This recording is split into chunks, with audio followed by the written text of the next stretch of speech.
আসসালামু আলাইকুম, welcome my channel জাকারিয়াস মম। কেমন আছেন আপুরা ভাইয়ারা? আশা করি আল্লাহর অশেষ রহমতে আপনারা যে যেখানে আছেন ভালো আছেন। আমরাও আলহামদুলিল্লাহ আপনাদের দোয়ায় ভালো আছি। তো এই যে ব্লগটা শুরু করছি সকাল থেকে।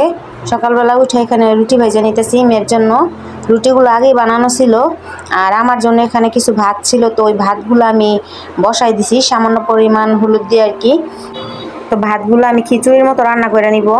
আর ফ্রিজে যেহেতু রান্না করা মাংস আছে, তো ওইগুলাই আমি গরম করে নিব খাওয়ার জন্য।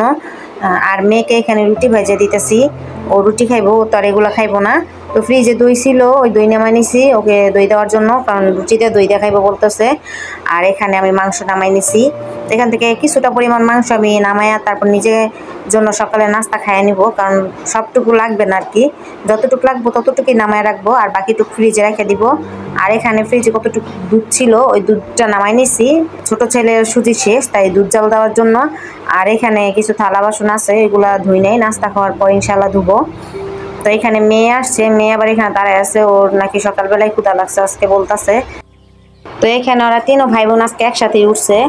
তো মাঝে মধ্যে আগে পরে উঠে, তো আজকে একসাথে উঠছে, তো ওদের আবার নাস্তা খাওয়াই নিব। ছেলের জন্য একটা রুটি ভাইজা নিব, দেখি খাওয়াইতে পারি কিনা। আর এখানে আলী বসা ছিল, তো আমি রুটি ভাইজা নেই। এই যে রুটি ভাইজা নিয়েছি, আর এই যে মেয়েরে খাইতে দিছি। তো আমি ভিডিও করাতে মেয়ে শরম পাইতেছিল, আসলে অনেক শরম পায় ভিডিও করলে। এমনিতে বেশ একটা বোঝে না, কিন্তু যতটুকু বোঝে আর কি শরম পায় দেখলে, ভিডিও করতে নিলে। তো ওর বলতেছি যে খাও, ও আমার দিকে তাকায় হাসতেছে, শরম পাইতেছে। তো এই জায়গায় নাস্তা খেতে থাকুক, আর এই জায়গায় আমি ছেলেদের খাওয়াই নিব। তো এই যে আমি এখানে মাছ কেটে নিছি। তো কালকে যে মাছগুলো আনছিল ওইগুলো কেটে নিয়েছি, সুন্দর করে পরিষ্কার করে নিয়েছি যতটা সম্ভব, আর পারতেছিলাম না। তো এভাবে রেখে দিব। আর মা আসছে, ওনার একটু দিয়েছিলাম খিচুড়ির মতো যেগুলো রান্না করছি ওগুলা। আর মা এই জায়গায় লাউ শাক এনে দিয়েছিল ওর বাবা, যেগুলো দেখছেন আপনারা ভিডিওতে, ওইগুলা কুইটা দিতেছে মা। আর এই জায়গায় আলী ঘুমায় গেছে। তো মা এগুলো কুইটা দোক, আজকে আমি একটু বাহিরে যাব, তো তাড়াতাড়ি রান্না বান্না শেষ করার চেষ্টা করতেছি। আর ওই জায়গায় মোহাম্মদ খেলা করতেছিল, ও একটা মাছ নিয়ে আনিছে। ও মাছ দেখলে এত পরিমাণ খুশি হয় যা বলার বাহিরে। তো এই জায়গায় মাছ নিয়ে ও ওয়ালের ভিতরে বসতেছিল, এটা নাকি দিবই না। তো অনেকক্ষণ যাবত এটা নিয়ে খেলা করতেছিল। তো বাচ্চা মানুষ জোর বুঝতে করি নাই, যেহেতু মাছ থাক, ওইটা জীবিতও না, তো খেলুক এটা দিয়া। তো এটা যদি হাত থেকে নিয়ে নিয়ে অনেকটা পরিমাণ বিরক্ত করব। তো মেয়ে অনেক বিরক্ত করতেছিল, ওর আপা বাসা যাবো, মা বলছে শাকগুলো কুইটা নিয়ে তারপর নিয়ে যাব। তো এই যে মেয়ে চলে গেছে, আর এদিকে আমি কিছু কাজ করে নিতেছি, যেহেতু মেয়ে গেছে গা। আর তো মোহাম্মদ ঘুমাই গেছে, আর দোনো ভাই একসাথে ঘুমাইছে। তো আমি এই জায়গাতে ফিল্টারটা ধুয়ে নিতেছি। ফিল্টারটা প্রচুর পরিমাণে ময়লা হয়েছিল, তো ফিল্টারটা নামায় আমি ধুয়ে নিছি। এখন যে উপরে যে কাগজটা সেটা পরিষ্কার করে নিতেছি।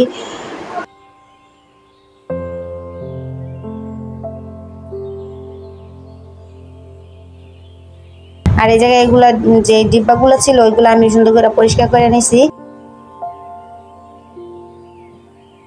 তো এগুলো ধোয়া সম্ভব না, আমি সুন্দর করে পুছে নিছি, না হয় সময় থাকলে ধুয়ে নিতাম।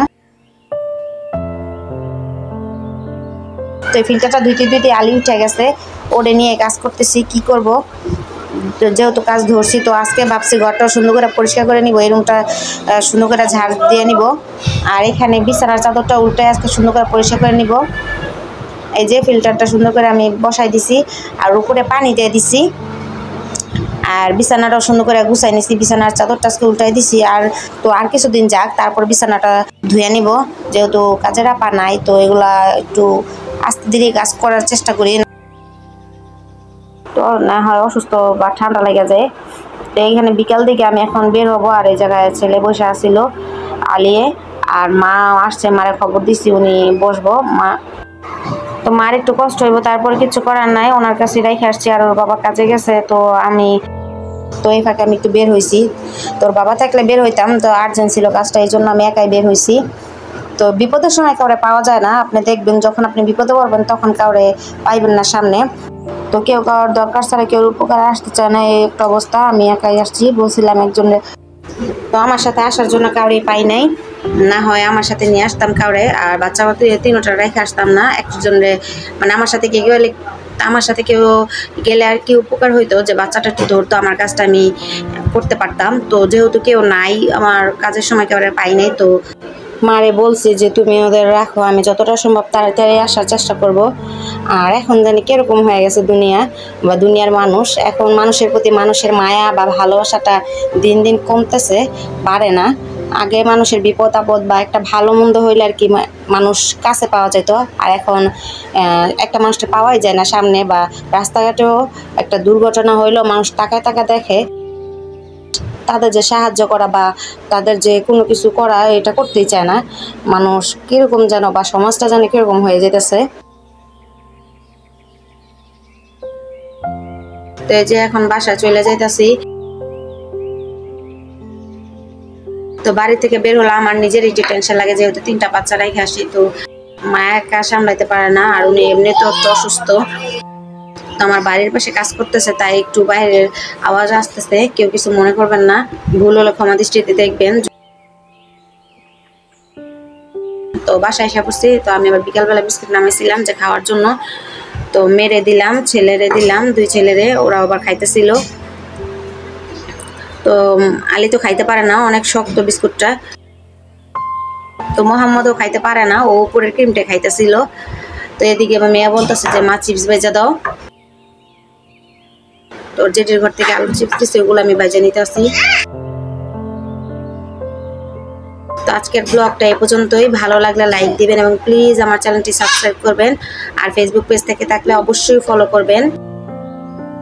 সবাই অনেক ভালো থাকবেন, সবাই সবার জন্য দোয়া করবেন। আল্লাহ হাফেজ।